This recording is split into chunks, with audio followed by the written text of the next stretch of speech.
want to give all of these young people a round of applause before we start. We're here because of them. Let's give them a round of applause. Thank you all for being here. I want to first say to every young person in this room, you are the most important human being in here. You are the most important person at this conference. And I hope that every single one of us reflects that during the week to come. I'm thankful for the opportunity to present. I was told I had 1 hour from 9 to 10. Y'all done ate up about 20 minutes. I got 40 to go. But I want to make sure that we have a Q&A session. Opportunities like this provide the best information predicated on the Q&A. Now, I'm not here to talk about quantum physics. I'm here to talk about media. Physics is understanding how things work, understanding cause and effect, scenario, opportunity, weak force, subtle force, strong force. We're going to talk about media and money, the multi-platforming strategy.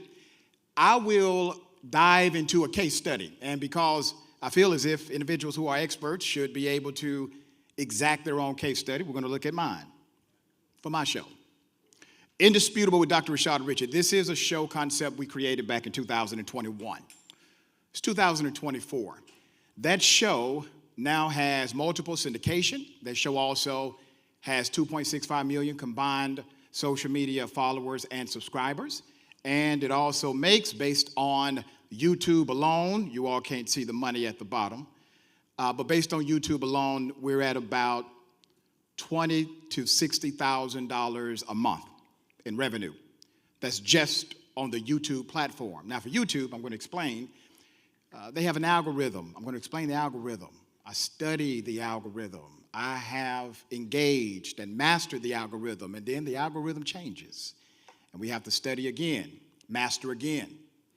$20,000 to $60,000 per month is also echoed in our Facebook watch page. And so the subscribers on our YouTube page is 1.13 million. Once again, we started in 2021. Not at the beginning of 2021, it was May of 2021.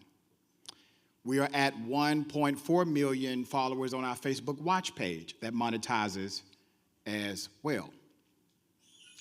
1.4 million, and the corresponding television show Indisputable and this YouTube page, as well as the Facebook watch page, those numbers all monetize.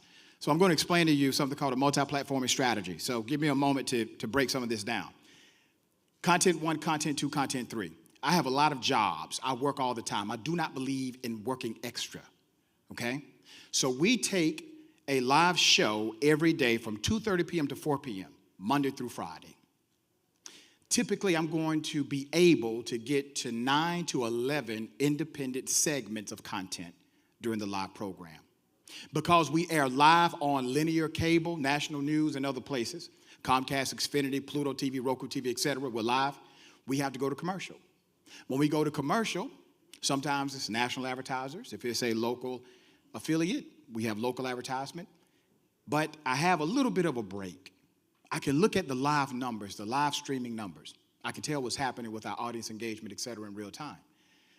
When we finish the live program, I have a production team. That production team takes those segments, and we then put those segments on our corresponding YouTube page, on our corresponding Facebook watch page. Those also monetize. And then the third content monetization is podcast. I'm going to explain how this happened. While we are a TV medium, we had a conversation probably 6 months to 8 months into the show, 2021. And we said, listen, how about we put the content from Indisputable on a podcast platform? We had some obvious issues to deal with. Number one, when I say go to the picture or play the video and you're listening on iHeart podcast or Apple podcast, you lose some of the visual medium. Well, that's a challenge. But if that's your preferred medium of content, you are going to connect to the podcast platform. So we did so. We did so, and it was successful. We are now in the top 1% of most listened to podcasts in the world. That's by listening rating company called Listen Notes. They're like Nielsen for podcast. We reached over 1 million downloads. The end of 2022, it was confirmed by outside companies in 2023. Now, why is this? What's really happening? I haven't figured out anything special. I don't try to master the media. You can't. What you do is you master your understanding of your target audience. We're all made of 3 E's: experiences, exposures, and environments. That's it. That's who we are.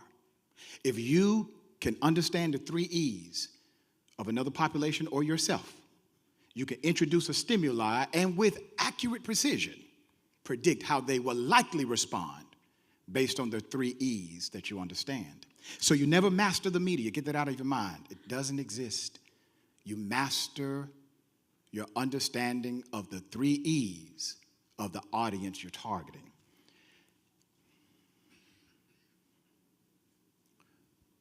Last week, we received the Best News and Politics Podcast, Black Podcasting Awards National Award Show. We submitted for these award programs. Now, let me tell you why this game is about exposure and also submission. You heard in my introduction, I'm Emmy nominated. I used to work for CBS News Atlanta as their political commentator. I'm the first and only Emmy nominated political analyst for CBS News Atlanta. Now, a big part of that is because a whole lot of political analysts did not bother to submit their information for Emmy consideration. And because of that loophole, I said, why have they not? Asking that one question changed everything. Nobody could give me the answer as to why no political analyst had submitted for Emmy consideration. First time we submitted, we got nominated. That nomination allows for an expansion of your audience because naturally earned media comes with that recognition. You don't have to pay for it. And now you get calls from MSNBC, CNN, et cetera, and they will amplify your voice naturally because you got recognized by one of theirs. And all I did was ask the right question. Why can't a political analyst be considered for Emmy nomination? So rolling out, I'm going to connect the dots here. When you Google Rolling Out, you will see that Rolling Out is now the largest free print urban publication in the United States. When I started at Rolling Out, hell of a story. I started at Rolling Out because I just wanted to write content, just to be in that space. I didn't necessarily want to be a writer. I had no inclination to run a magazine. At this time, I was just starting my career at CBS Atlanta News. I was on morning radio, and I wanted another outlet to say things. I wanted another opportunity to explain things, to break stories. So I go to Munson Steed. Munson Steed is the founder of Rolling Out.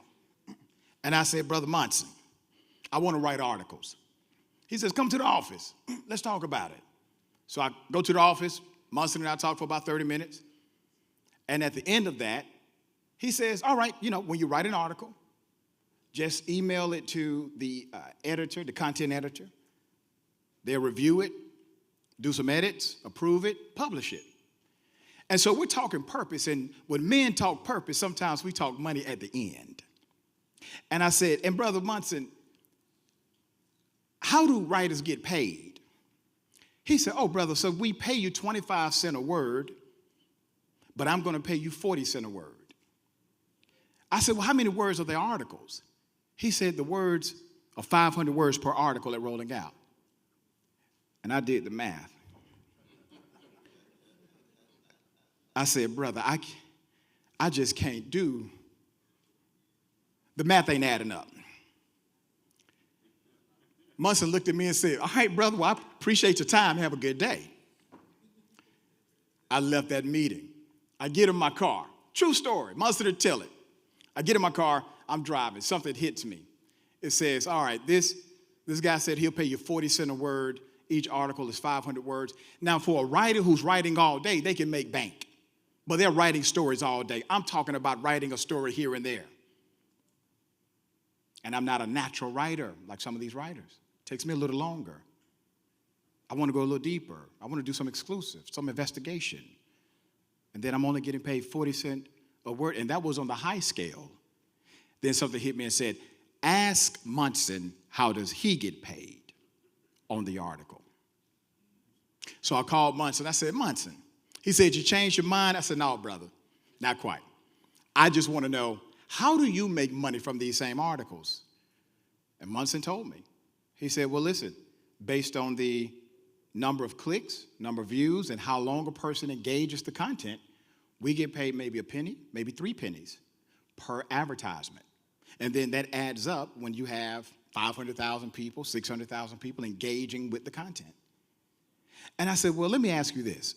If I accept $0 from you and you give me 50% of what my article makes, do we have a deal?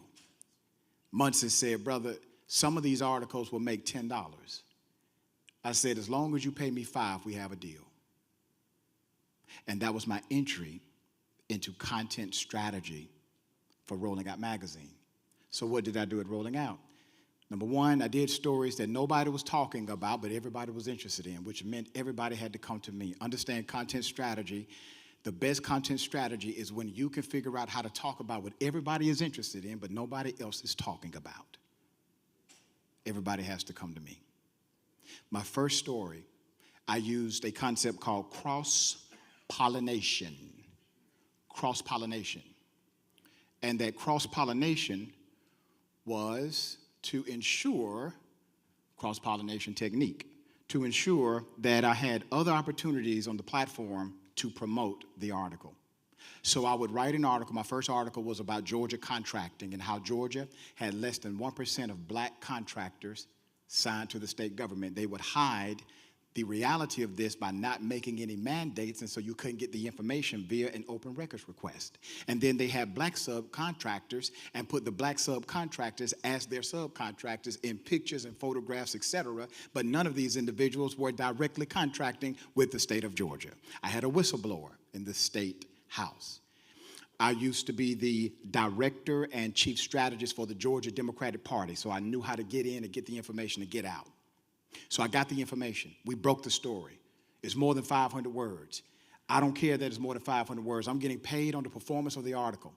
I then make sure that I talk about the article on my morning show. We talked about it on V103. I talked about it on CBS News Atlanta. And I said, if you want the rest of the story, you got to go to rollingout.com/Rashad Richey to get the rest of the story. And then all of a sudden, Jamie Foxx retweeted it. Monique retweeted it. Al Gore retweeted it. I get a call from the COO of Rolling Out. His name is Randy. Randy said, brother, this article is at $22,000. We need to stop it now.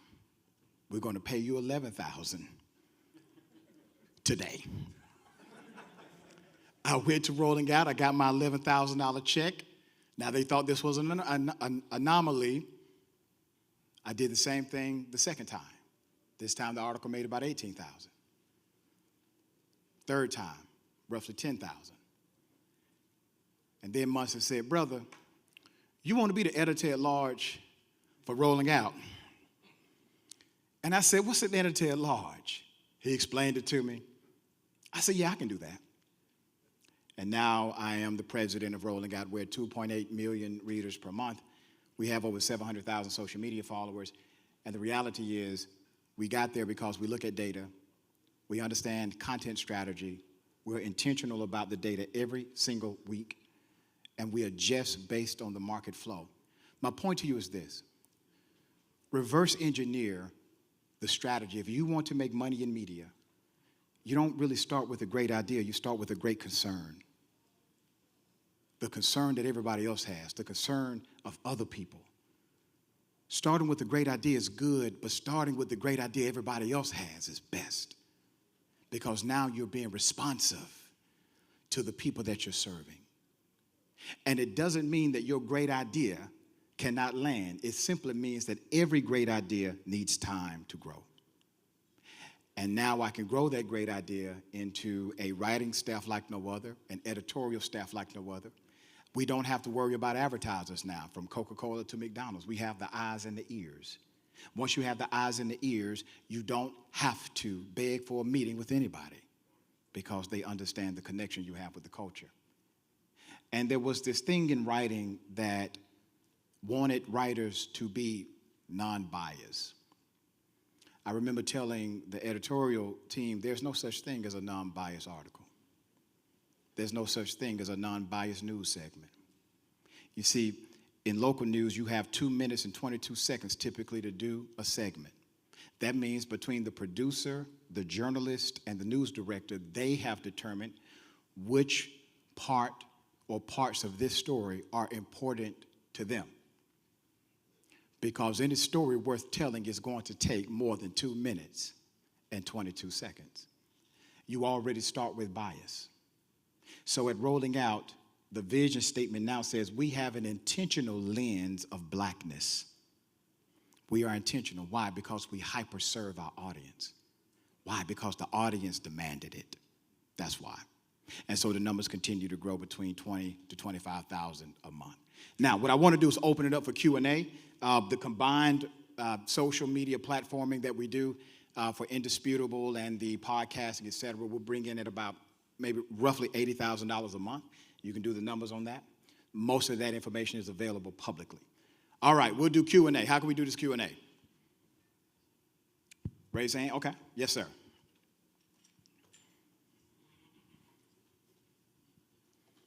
Thank you so much, Dr. Rashad. Thank Pleasure you. meeting you. Same. And thank you for your presentation.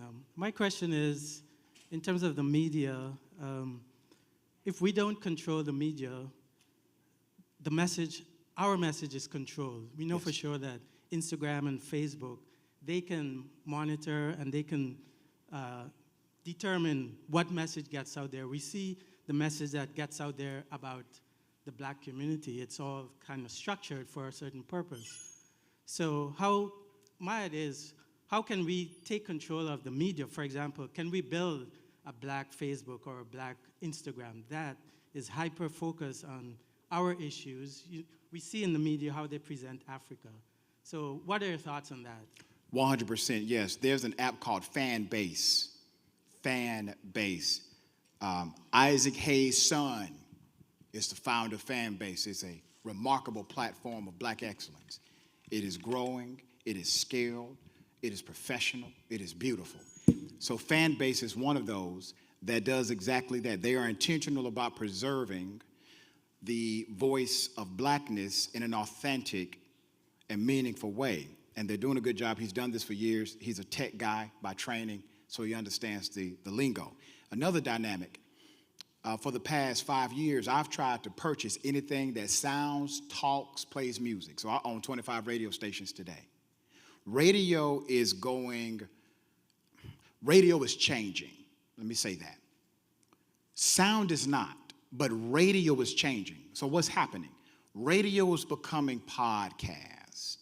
See, the industry is transforming, but people still want content more than ever. And so with the radio station, you buy the radio license. You would be surprised how affordable a radio license can be. But we have black radio stations closing up all over the country, and everybody in that industry knows if they're closing the doors, call Dr. Richey, because I may have a way to at least preserve the license so it doesn't go into what's called blackout. When it goes into blackout, basically the FCC absorbs it back to them, and you have to come back and purchase that license fresh. We can stop that from happening with good deals across the board. So try to own the media platforms, because outside of profanity, once you own the license, you can say what you want to say on the platform. And then third, have contracts that allow for full creative control. My contracts for every single platform that I'm on, and I've had this for 10 years now, including my talk radio show, I have full creative content control. In the beginning, they tried to play me and not give me the money that I deserved because they wanted that clause out the contract. I never allowed them to take it out the contract because I knew that was my ticket to get the ears necessary for me to be a force in media. Now, I got the contracts that I want. But you have to take some of those temporary hits. You got to be okay with taking the dive every now and then to make sure that you get the win on the other end. And I had to take that dive in the beginning of my money to make sure that I could maintain my brand and write my own check as I continue. But you can do this too. Contracting with major companies is great. TYT is a contract. SiriusXM has good contracts. You can do these contracts and negotiate them independently to make sure they do not limit what you're able to say. All right, I hope that answered your question. Okay. All right, anybody else? Yes.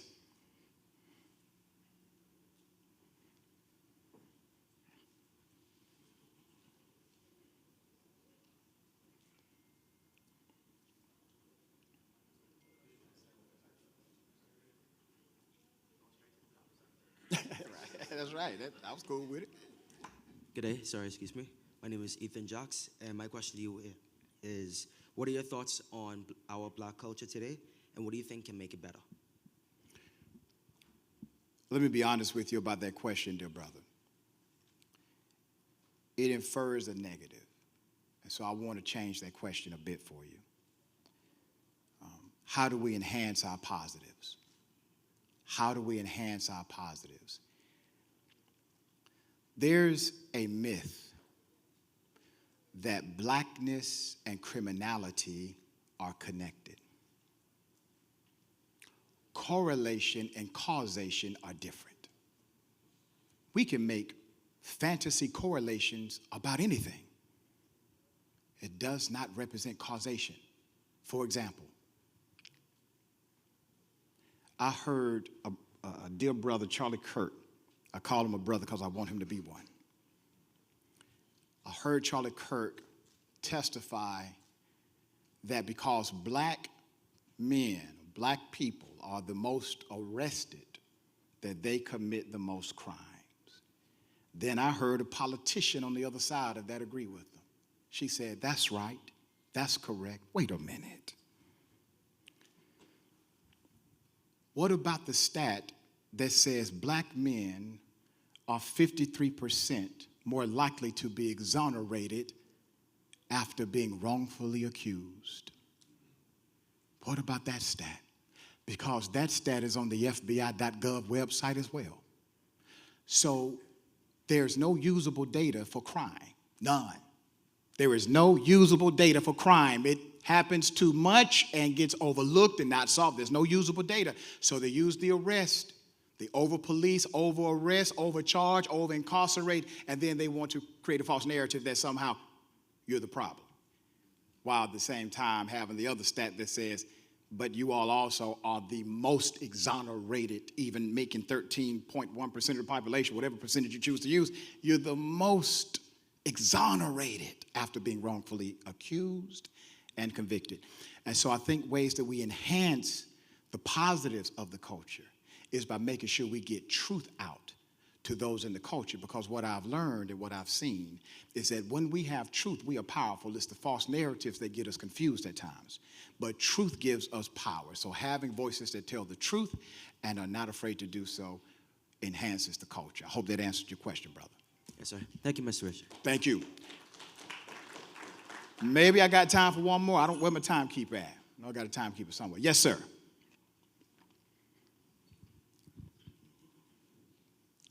Thank you very much, Dr. Richey.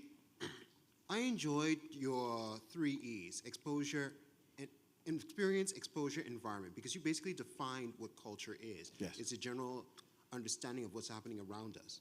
And I also like how you, in your strategy, you use stimuli to see how the audience react. Now, my question is, how do you encourage change by the environment? Like, how do you get the audience to recognize that something is wrong and try to create a different behavior as a result through your platforms? Man, that's such a beautiful question, because that's what it's all about, isn't it? That's what it's all about.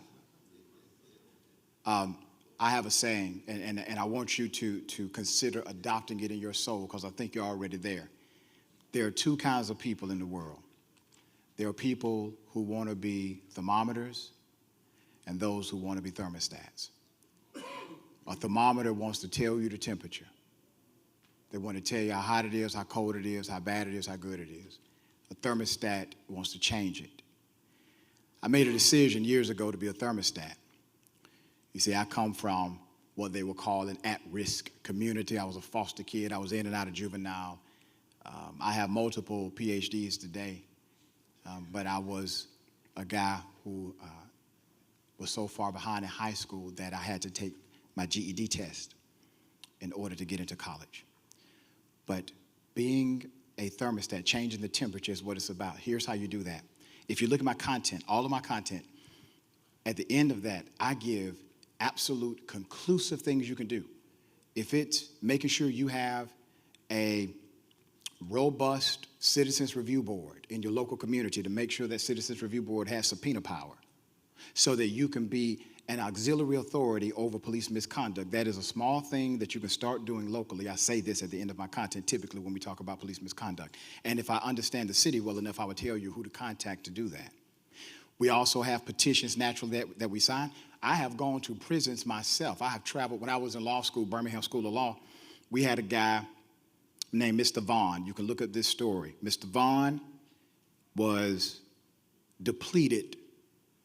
His sister sent a picture on social media, and she said somebody from the inside snuck a phone in, took a picture of him in the infirmary, and she got it out to social media. People are tagging me on social media.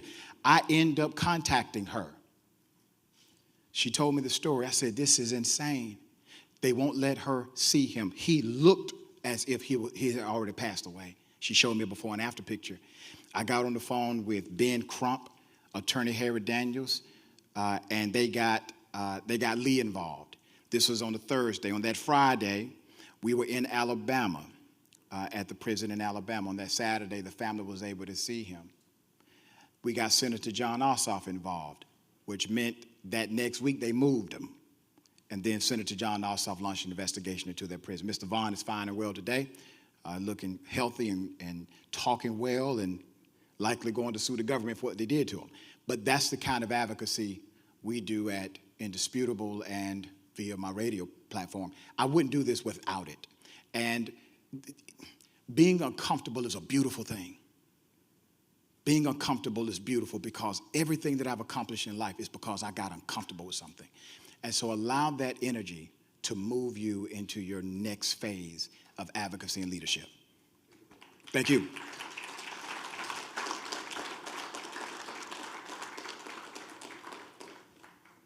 All right. Yes.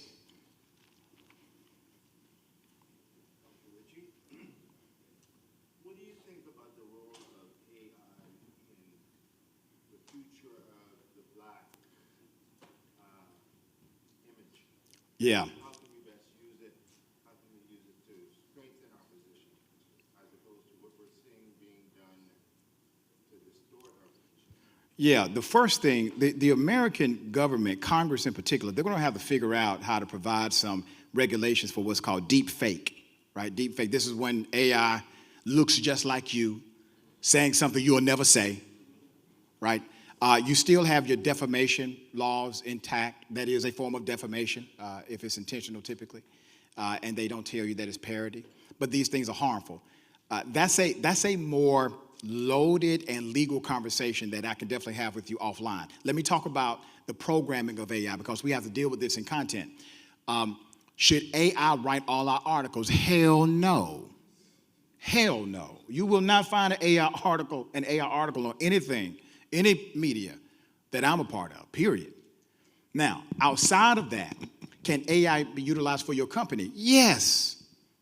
Yes, if you're not a writer, but you got business content you need to put out and you can explain to AI how to do it, yes. Here's what AI is. Understand what AI is. Let me demystify it. And we did a big conference with Rolling Out and Google on the campus of Clark Atlanta University about AI and AI technology, free for everybody.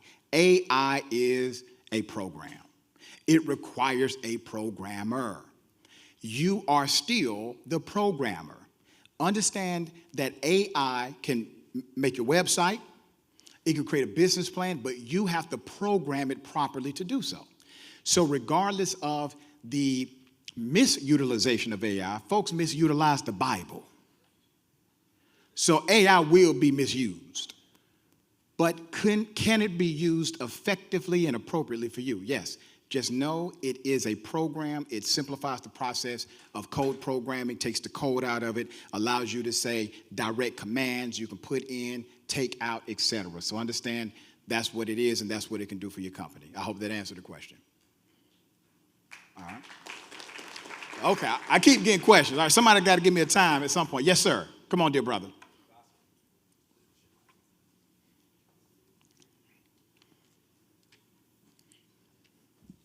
This is on? Okay. Good afternoon, Dr. Richey. My So- name is Ian Williams.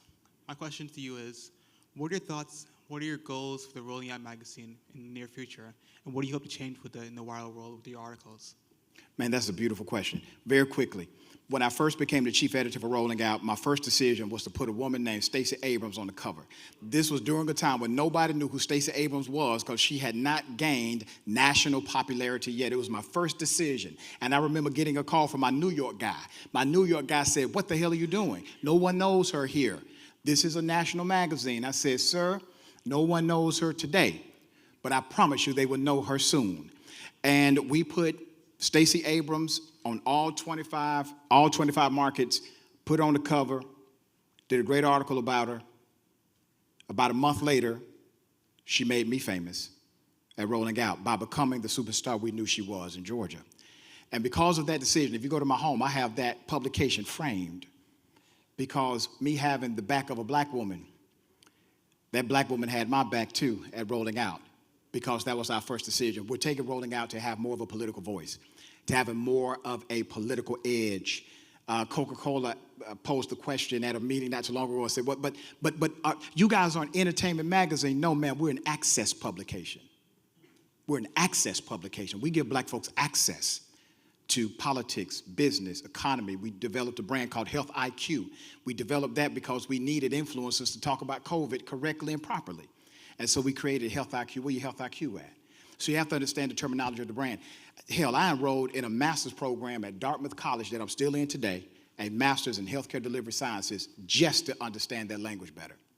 And so that's the kind of dedication we have, and that's what we're doing Rolling Out. We got too many people that follow us not to pivot to that proper place in the society and the culture. But thank you, dear brother, for that question. That's my time. I appreciate everybody.